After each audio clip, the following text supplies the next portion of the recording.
नमो नमः मित्राणि सादरं वन्दनानि अभिनन्दनानि च। एहि मित्रा संस्कृतं पठामः आभासीय कक्षायां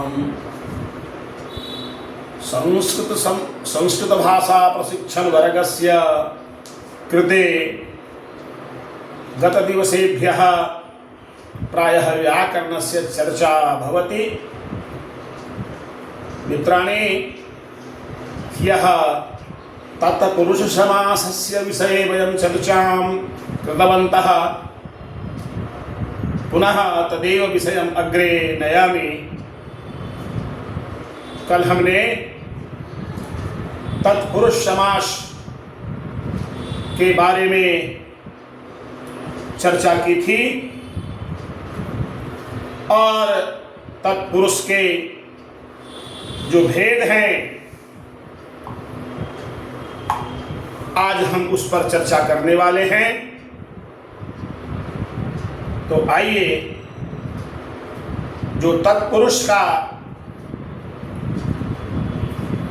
भेद है कर्मधारय, तो उस कर्मधारय तत्पुरुष समास में ही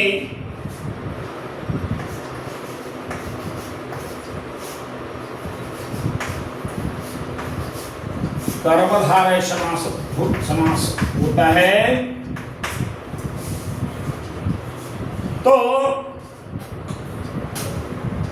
ये कर्मधारय कहते किसको हैं? इसके लिए पाणिनि ने इसकी जो परिभाषा बताई है वह है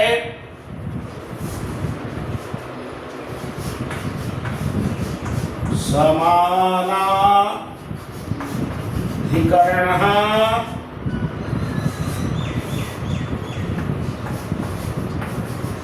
कर्मधारयः।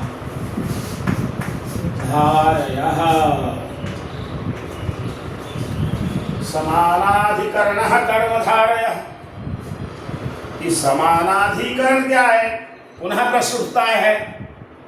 समानाधिकरण को कर्मधारय कहेंगे तो समानाधिकरण का मतलब है कि पूर्व पद और उत्तर पद दोनों में समान विभक्ति होना, दोनों में एक ही विभक्ति होना। और पहले से जानते हैं कि प्रथम पद विशेषण होता है और वह जो दूसरा पद है उसकी विशेषता बताता है, यानी उत्तर पद विशेष्य होता है।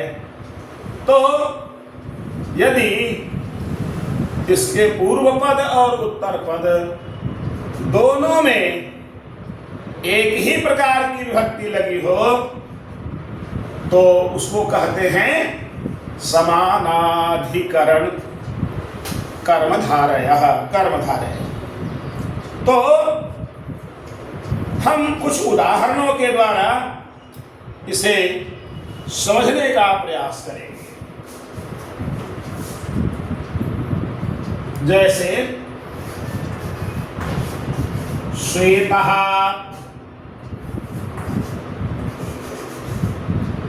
अश्वः,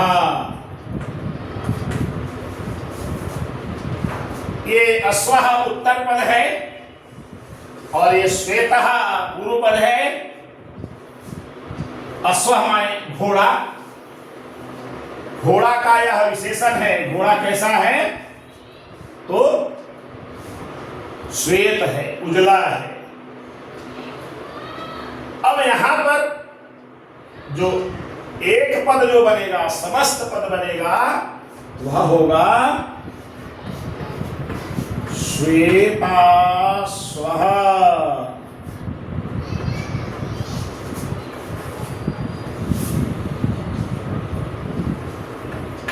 श्वेतः स्वः, श्वेताश्वः। इसी तरह से यदि कृष्ण अश्व है तो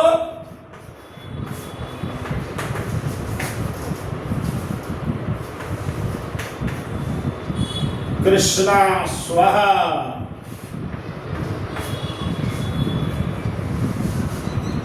इस प्रकार के ये रूप इसके बन जाते हैं।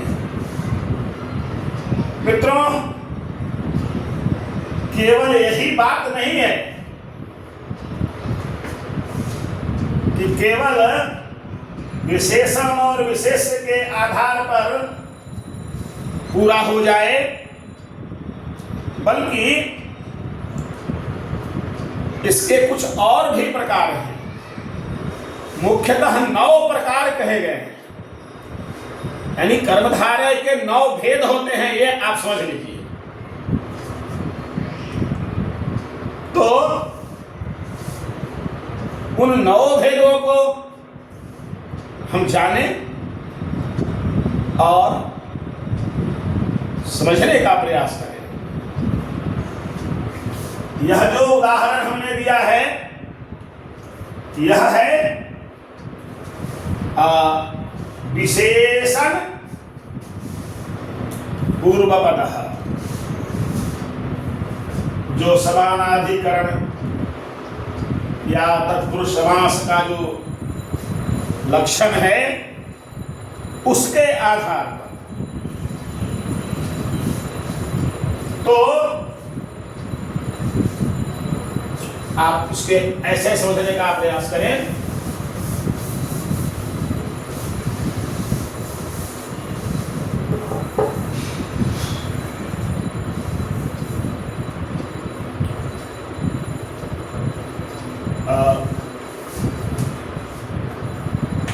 पहला जो भाग है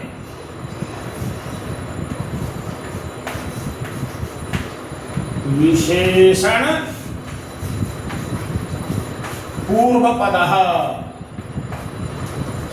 यानी पूर्व पद विशेषण हो तो 2 उदाहरण हमने उसी का देखा था, श्वेताश्व और कृष्णाश्व। एक और भी देख लें,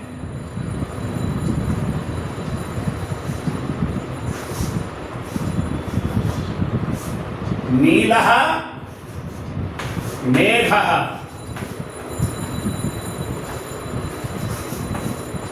नील मेघ। तो ये नील मेघ ये आधार है अपना विशेषण के पद के अनुसार, विशेषण के द्वारा। अब कभी कभी दोनों पद विशेषण हो जाता है, वहां भी कर्मधारय होता है। तो विशेषणोभय पदम उसको कह सकते हैं।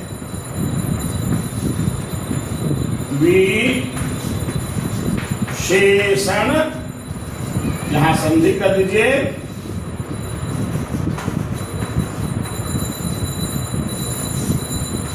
एक तो विशेषण पूर्व पद के आधार पर हुआ, दूसरा है विशेषणोभय पद, यानी दोनों पद क्या होगा, वो विशेषण ही होगा। जैसे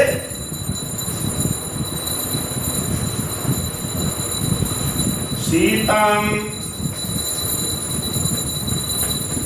उष्णम, शीतम भी विशेषण है, उष्णम भी विशेषण है। तो मिलकर क्या बनेगा, शीतोष्णम, शीतम उष्णम शीतोष्णम।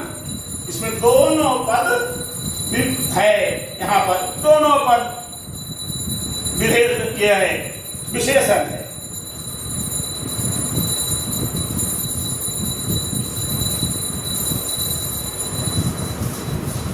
अगला जो भेद है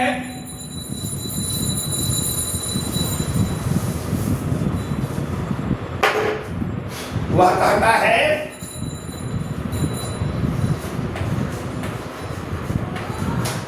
उपमान पूर्व पद। पहला पद उपमान हो, उपमा उपमेय समझते हैं, और जिसका कहता है कि पहला जो पद है वह उपमान हो। उदाहरण,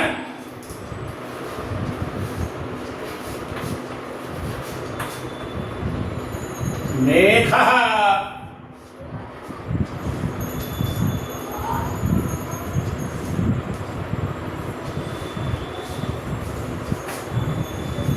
मेघः इव श्यामः। मेघः इव श्यामः। श्याम कैसा श्याम है, कैसी कालिमा है? तो मेघ की तरह। तो यह मेघ उपमान है, श्याम उपमेय है, तो क्या बनेगा? मेघः इव श्यामः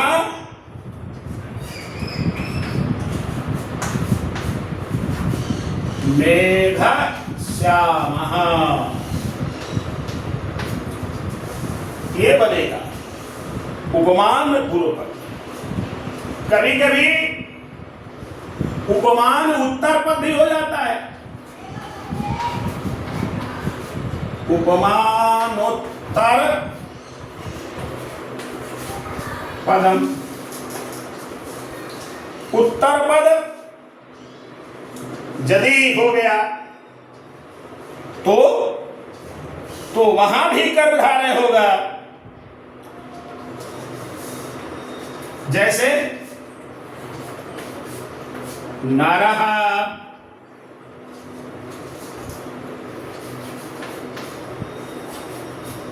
व्याघ्रः इव,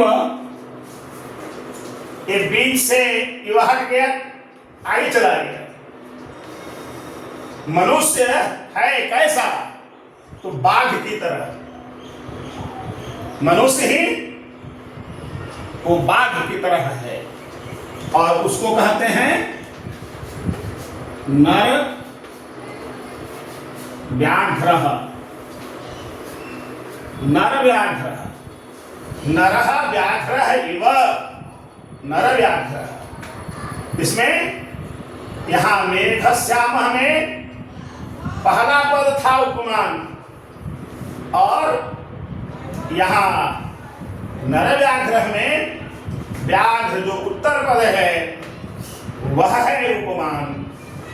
तो इसके अर्थ में भी होता है। एक और उदाहरण हम इसका देख सकते हैं।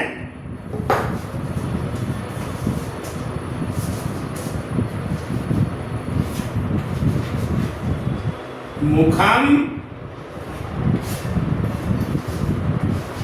कमलम इव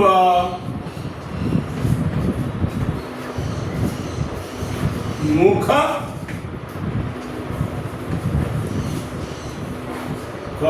कमलम।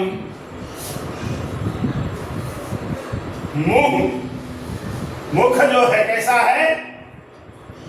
कमलम, कमल के समान है। या उपमान यहां उत्तर पद है, तो यहां उत्तर पद में है, यहां भी उत्तर पद में है।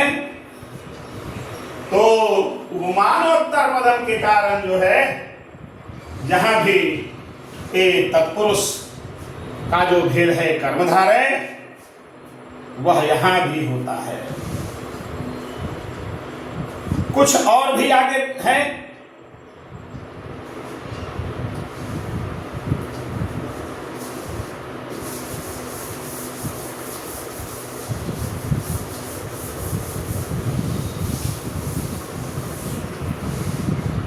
वह है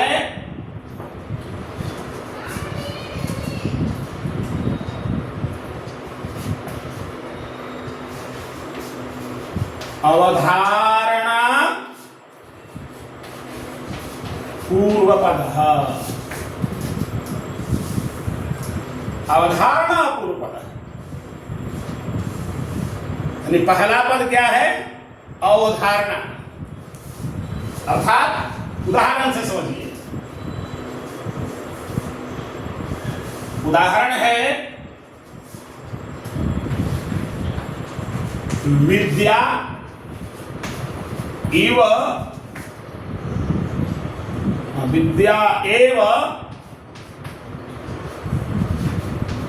धनम।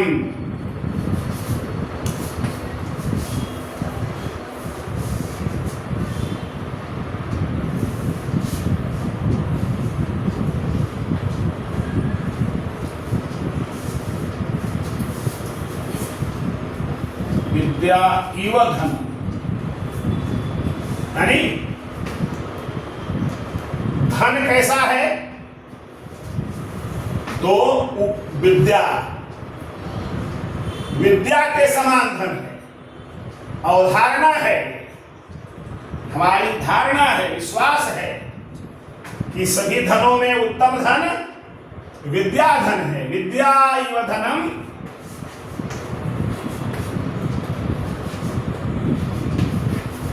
विद्याधनम। विद्याधन सर्वधन प्रधानम हम पढ़ चुके भी हैं। दूसरा है संभावना पूर्व पद। ये अवधारणा था, अब है संभावना।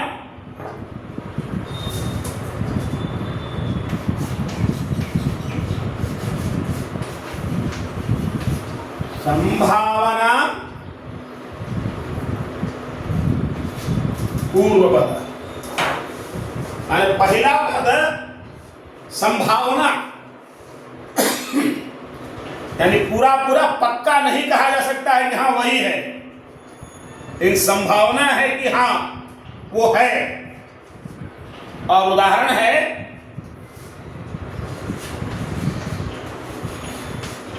आम्रः इति वृक्षः। आम्र वृक्षः। संभावना है कि सामने जो दिखाई पड़ रहा है वह आम का ही पेड़ है। एक संभावना। निम्बः इव वृक्षः, निम्बः इति वृक्षः, निम्ब वृक्षः, यह भी हो सकता है। तो यह भी कर्मधारय का पुरुष का एक प्रकार है। कुछ और भी हैं।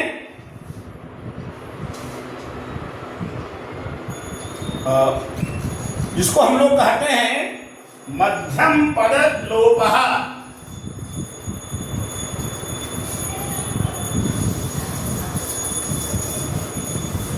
मध्यम पद लोपः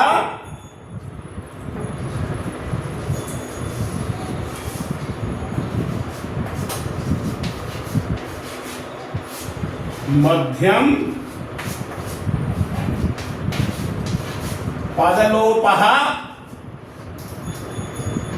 कर्मधारय।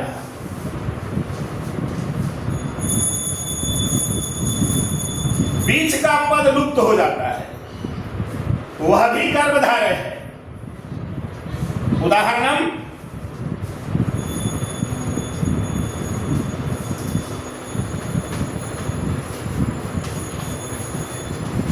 शाकप्रियः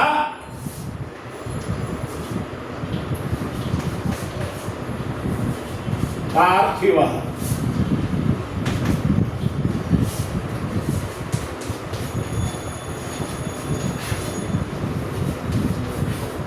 शाक पार्थिव। यहां प्रिय जो पद है वो लोप हो गया बीच का। शाक प्रिय पार्थिव, शाक पार्थव प्रिय। ये प्रिय बीच का जो मध्य का जो पद है वो हट गया है। तो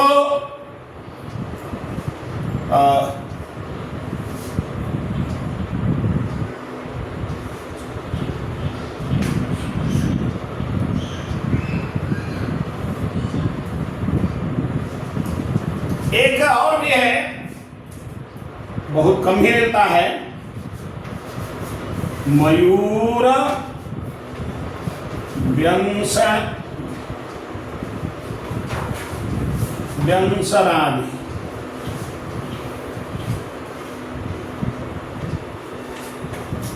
मयूर व्यंसनादि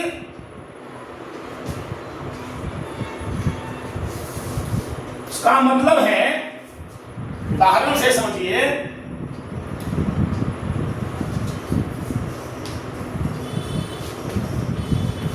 अन्यः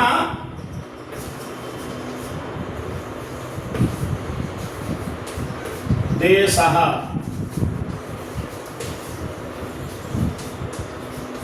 देशांतरम। देशांतरम जिसका विग्रह है अन्यः देशः। जैसे मयूर भी कभी कभी अपना रंग बदल देता है, कभी कुछ दिखाई पड़ता है, कभी कुछ दिखाई पड़ जाता है। इसी तरह से यह अन्य जो है वो अंतरम में परिवर्तित हो गया। ऐसे कुछ कर्मधारय के भेद हमने आपको बताने का प्रयास किया है। आप अपनी पाठ्य पुस्तकों का जब अनुशीलन करेंगे तो उसमें और आपको मिलेगा। अब हम जो तत्पुरुष का तीसरा भेद है उसकी ओर चलते हैं।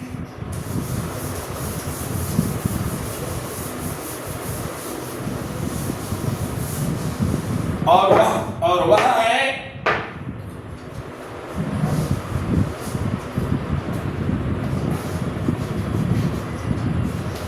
द्विगु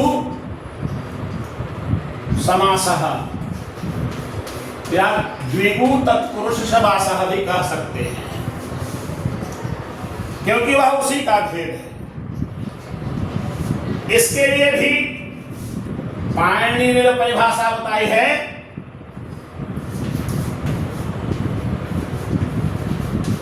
संख्या पूर्वो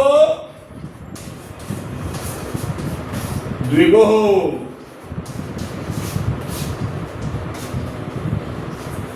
यानी पहला जो पद होगा वो संख्या होगा, ये इसका नियम है। तो ये भी द्विगु एक प्रकार का नहीं है, यह भी 3 प्रकार का है। तो किन किन अर्थों में कैसे होता है उसे समझने का प्रयास करिए। तो पहला जो है इसका भेद क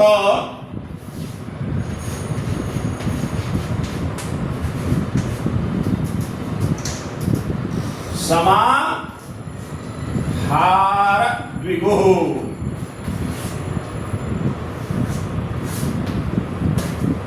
समाहार द्विगुः है। तो ये समाहार द्विगुः जैसे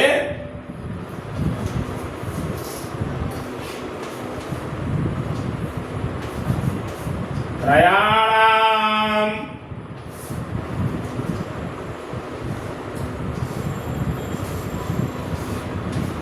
भुवनानाम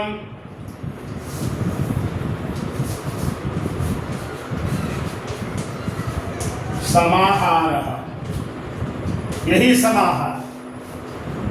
त्रयाणाम भुवनानाम समाहारः। तो इसके लिए जो एक पद आएगा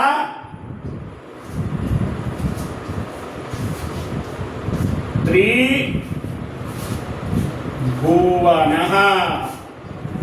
त्रिभुवनम, त्रयाणाम भुवनानाम समाहारः त्रिभुवनम, भुवनम। दूसरा उदाहरण देखिए,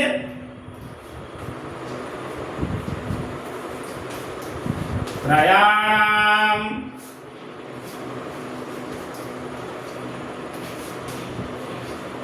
लोकानाम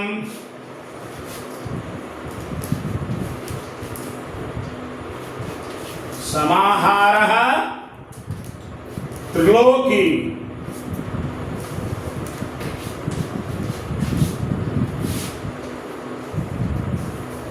त्रयाणाम लोकानाम समाहारः त्रिलोकी।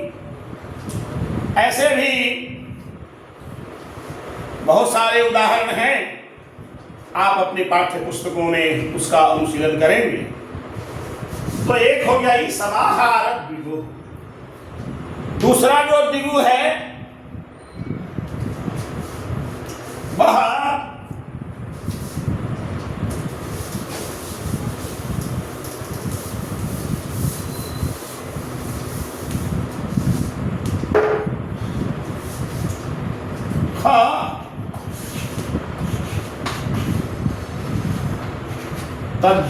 तद्धितार्थक द्विगु।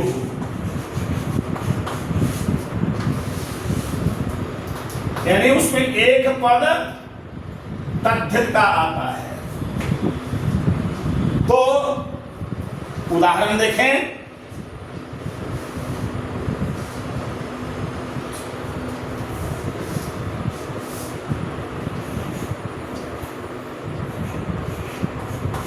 शयनाम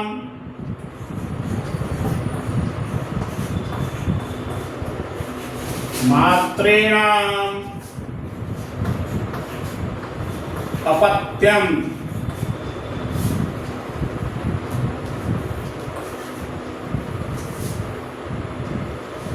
शयनाम मात्रेणाम अपत्यम। 6 माताओं का पुत्र। तो क्या होगा एक पद? शण मातुरः,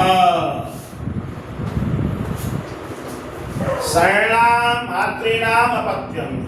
ये अपत्य तद्धित का विषय है, इसलिए तद्धित के प्रयोग के कारण यहां पर ये द्विगु का ही उदाहरण है। शयनाम मातॄणाम अपत्यम शणमातुरः। एक और भी है, और वह है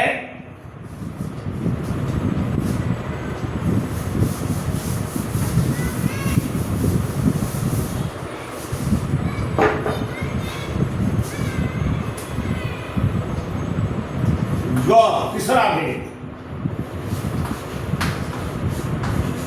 उत्तर पद द्विगु। उत्तर पद द्विगु।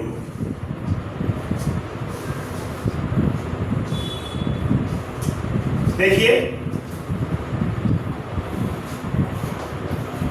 पंच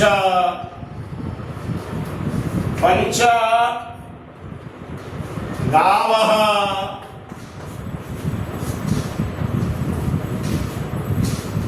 धनं यस्य सः। पंच गावः धनं यस्य, यानी जिसका धन 5 गाय ही है। क्या बनेगा? पंच गवधनः।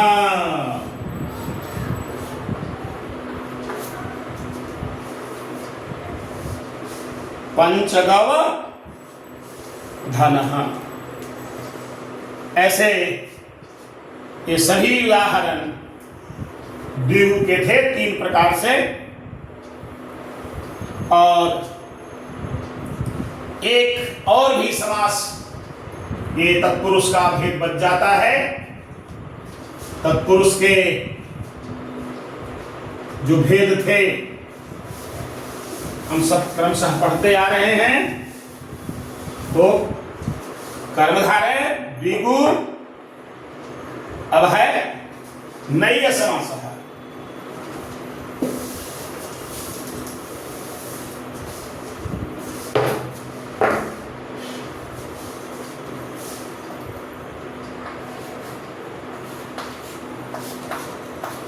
नैय तत्पुरुष समासः।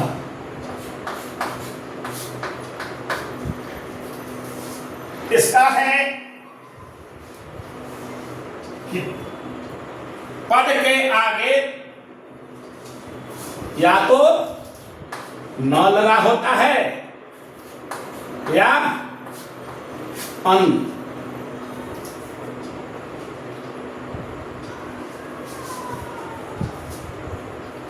पद के आगे न या अन। जैसे उदाहरण के द्वारा हम इसे समझने का प्रयास करें।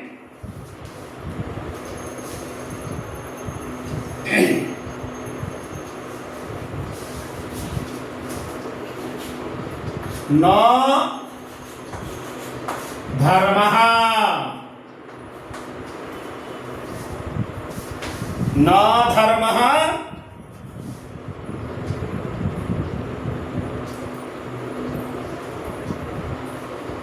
न के अर्थ में, नकार के अर्थ में अ और अन का प्रयोग होता है। न धर्मः अधर्मः, न धर्मः अधर्मः।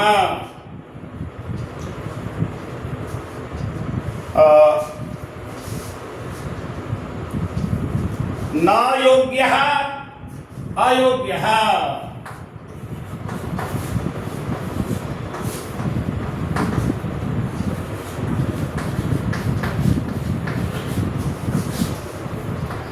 अयोग्यः। मित्रों, ये नैय समास के हैं, किंतु यहीं पर तत्पुरुष समास समाप्त नहीं होता है। कहीं कहीं इसके कुछ और भी उदाहरण आते हैं, वहां भी तत्पुरुष का प्रयोग होता है। तो एक तो नैय समास या नैय तत्पुरुष कहिए, और दूसरा है कुत तत्पुरुषः।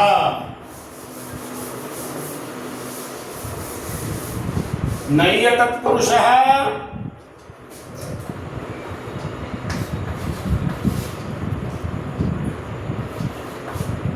कुत तत्पुरुषः। उदाहरणों से समझिए।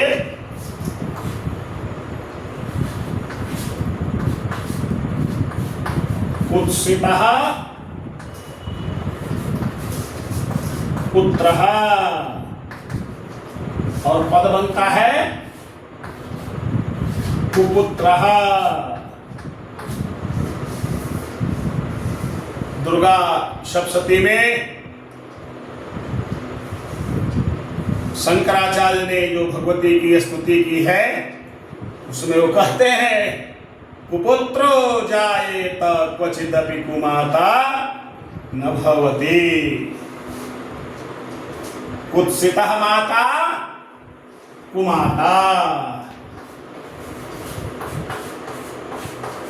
कुत्सितः माता कुमाता। तो शंकराचार्य जी ने कहा पुत्रः कुपुत्रो जायेत। पुत्र कुपुत्र हो सकता है, किंतु माता कुमाता नहीं हो सकती। तो ये है कुत तत्पुरुषः का उदाहरण। इसके अलावे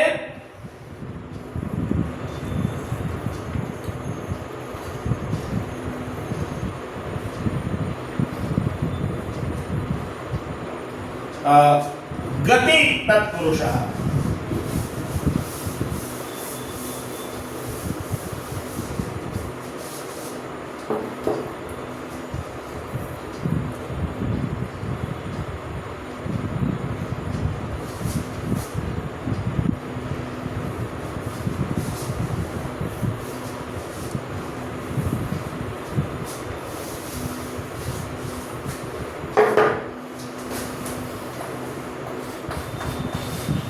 गति तत्पुरुषः। गति तत्पुरुषः का मतलब पहले वैसा नहीं था लेकिन गति देकर वैसा कर दिया गया। ऐसे जो पद बनते हैं वो उस तत्पुरुष के उदाहरण हैं। यथा उदाहरणम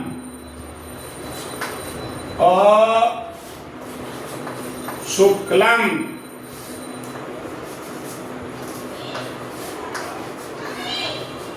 शुक्लम कृत्वा, अशुक्लम शुक्लम कृत्वा। जो शुक्ल नहीं था उसको शुक्ल करके क्या बना?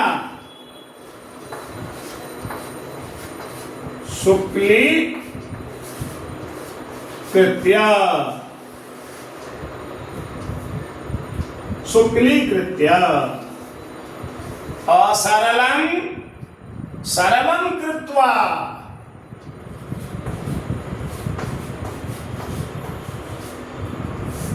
असरलम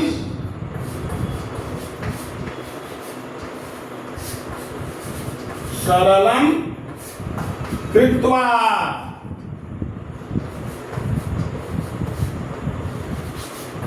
सरली कृत्य। तो ये इसके उदाहरण हैं।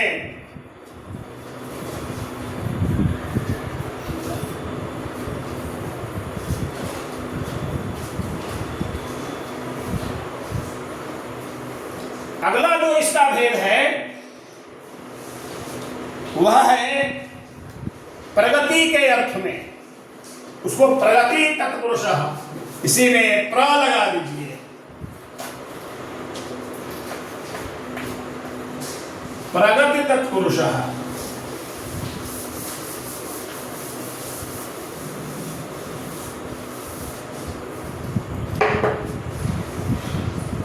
उदाहरण देखिए, यह भी एक प्रकार का नहीं है। इस प्रगति के अर्थ में 3 उदाहरण आते हैं। क वह है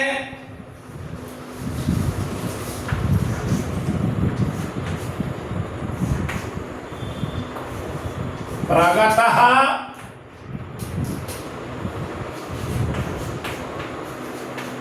आचार्यः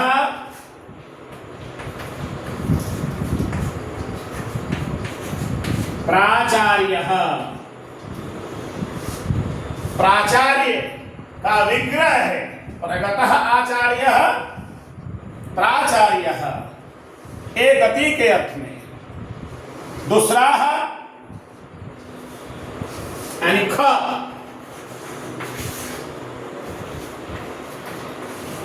अतिक्रांतः देवः।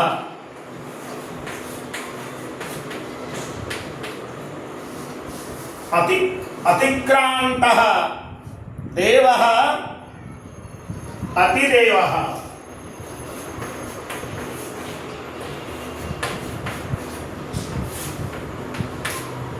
और एक और है, तीसरा भी उदाहरण हम देख सकते हैं।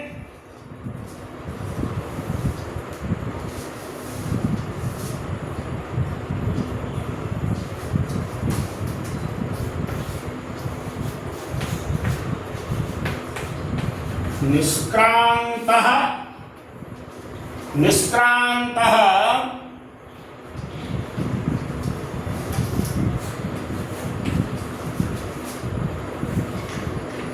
वाराणस्या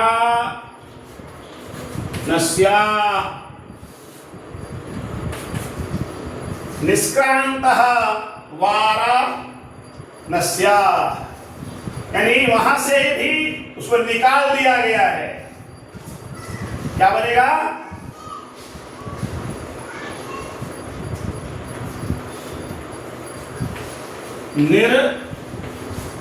वाराणसी,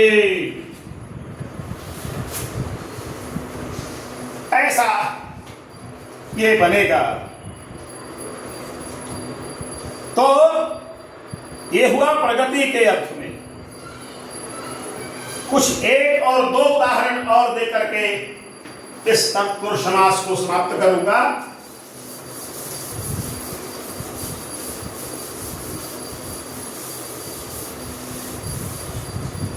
और वह है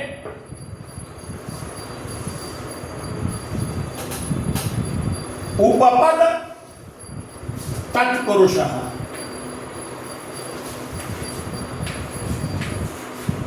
उपपद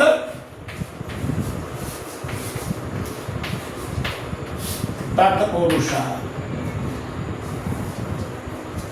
उदाहरण देखेंगे।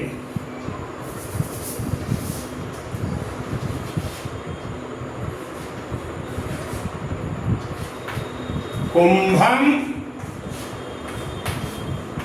करोति, कुंभम करोति इति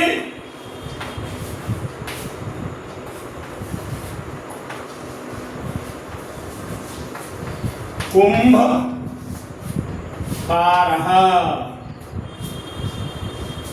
काष्ठं करोति इति काष्ठकारः।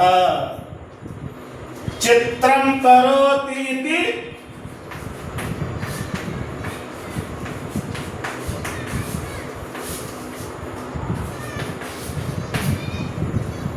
चित्रकारः। गीतं करोति इति गीतकारः। रचनां करोति इति रचनाकारः। ऐसे बहुत सारे उदाहरण आप उपपद तत्पुरुष में देख सकते हैं। और अंत में जो भेद है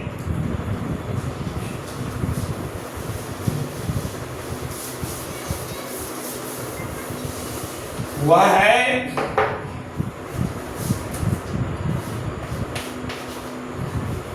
एक देशी तत्पुरुषः।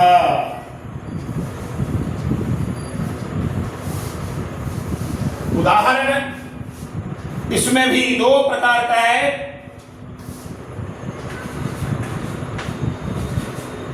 अर्धम ग्रामस्य, अर्धग्रामः।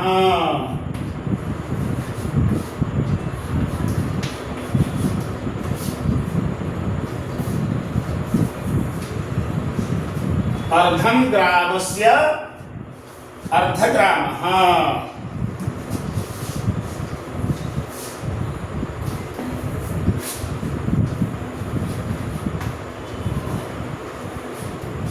आहनः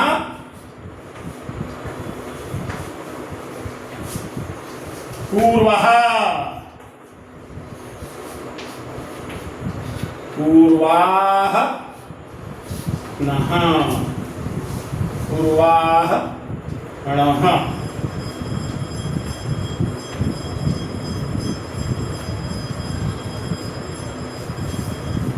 तो यही तत्पुरुष का उदाहरण है। मित्रों, संक्षेप में मैंने तत्पुरुष समास और कर्मधारय, द्विगु, नैय आदि इसके जो भेद हैं और जो विभक्ति युक्त तत्पुरुष था सारा कुछ आपको लगभग समझाने का मैंने प्रयास किया है। आप अपनी पाठ्य पुस्तकों का अवलोकन करिए। इस प्रकार के जो उदाहरण मिलते हैं उसका चयन करिए, उनकी सूची बनाइए। कोई ऐसा पद जो आपको समझ में नहीं आए तो हमारी जो YouTube चैनल है उस पर जो टिप्पणी लिखना है, कमेंट, वहां आप लिखिए, मैं आपके प्रश्नों का उत्तर दूंगा। तो आज इतना ही।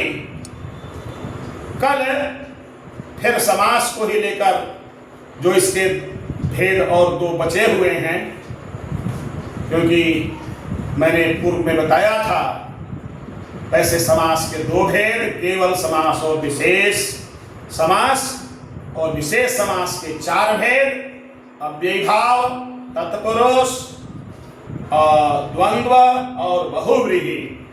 तो अव्ययीभाव और तत्पुरुष ये थोड़ा बड़ा था, इसलिए ये दोनों विषय मैंने आपके सामने रखा है। और कल फिर मिलेंगे इसी विषय को आगे बढ़ाते हुए द्वंद्व और बहुव्रीहि के उदाहरणों के साथ समझने का प्रयास करेंगे। तो आज इतना ही। नमो नमः, पुनर्मिलामः।